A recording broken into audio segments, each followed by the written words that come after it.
Bonjour à toutes et à tous et bienvenue sur Formations Online.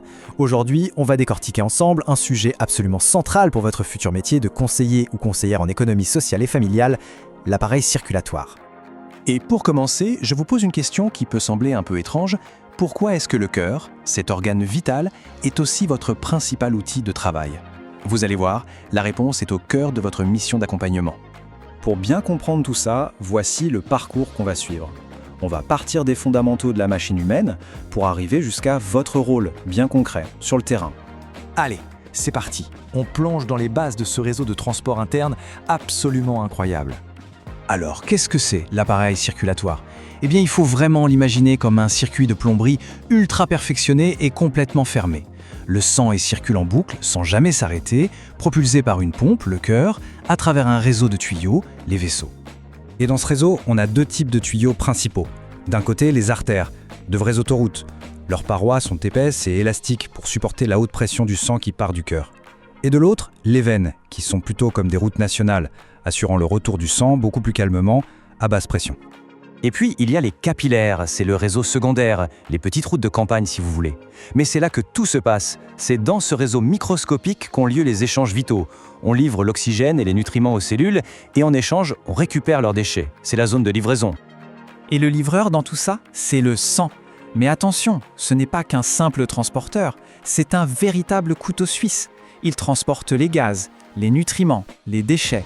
Mais il régule aussi la température, transporte les hormones, nous défend contre les microbes, et sait même se réparer tout seul en cas de fuite grâce à la coagulation. Maintenant qu'on a vu les pièces du puzzle, voyons comment elles s'assemblent. Le système est tellement bien fait qu'il utilise non pas un, mais deux circuits qui fonctionnent en même temps.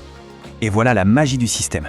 On a d'un côté la petite circulation, c'est le circuit court cœur-poumon-cœur. Son seul but, aller à la station-service, les poumons, pour faire le plein d'oxygène. Et de l'autre, la grande circulation, qui prend ce sang tout neuf et oxygéné pour le distribuer à l'ensemble du corps, de la tête aux pieds.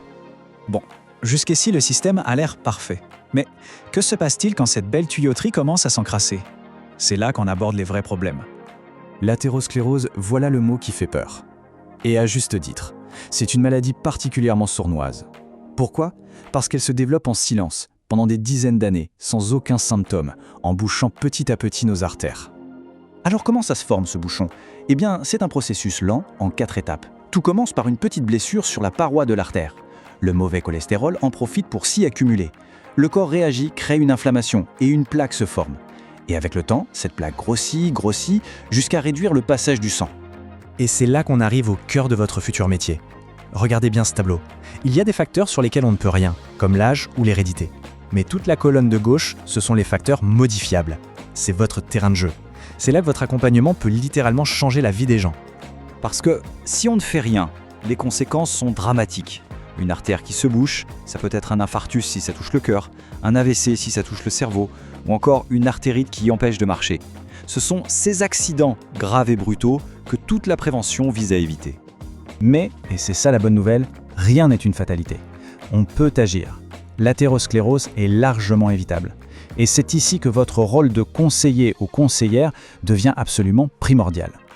Voilà le message clé qu'il faut retenir et transmettre. Chacun a le pouvoir d'agir sur sa santé par son mode de vie. La prévention, ce n'est pas juste une option, c'est la stratégie la plus intelligente et la plus efficace qui soit. Alors concrètement, comment on fait? Ce tableau, c'est un peu votre boîte à outils. Bouger un peu tous les jours, arrêter de fumer, c'est le geste le plus fort, apprendre à gérer son stress et bien sûr, faire un suivi médical régulier. Ce sont les 4 piliers de la prévention. Ok, on a bien vu la théorie. Maintenant, mettons-nous en situation. Voyons comment toutes ces connaissances s'appliquent dans la vraie vie lors d'un accompagnement avec un usager qu'on va appeler Monsieur Durand. Tout commence par là. Une question simple, ouverte, sans aucun jugement. Le but, c'est d'abord d'écouter, de comprendre le quotidien de la personne pour pouvoir créer un lien de confiance. C'est la base de tout. Et regardez bien comment l'objectif est proposé. On ne dit pas « vous devez faire du sport », on dit « et si on commençait par ». C'est de la co-construction. On fixe ensemble des objectifs qui sont petits, réalistes et atteignables. C'est la seule façon pour que ça marche sur la durée. Un point essentiel, un conseiller ESF ne travaille jamais seul. Il est un peu comme un chef d'orchestre. Il connaît les autres professionnels et sait orienter la personne vers le bon spécialiste, que ce soit un tabacologue ou une diététicienne. Le travail en réseau est la clé. Et enfin, le travail ne s'arrête pas une fois le plan établi. Au contraire, il faut s'assurer que tout est clair et surtout, on met en place un suivi régulier. C'est ce qui permet de garder la motivation, de faire le point et d'ajuster le plan si nécessaire. L'accompagnement, c'est dans la durée. Finalement, tout ce qu'on vient de voir, ça met en lumière vos compétences fondamentales, l'écoute active, la capacité à construire avec la personne, à donner des outils pratiques, à orienter, à suivre. Votre but ultime, c'est de rendre les gens plus autonomes et acteurs de leur propre santé. C'est un rôle incroyablement valorisant. Pour conclure, revenons à notre question du début. Vous comprenez maintenant pourquoi le cœur est aussi votre outil de travail. Parce que maîtriser toutes ces connaissances, ce n'est pas juste pour passer un examen, c'est pour avoir les bons outils pour aider concrètement les gens à prendre soin de leur moteur, à préserver leur vie.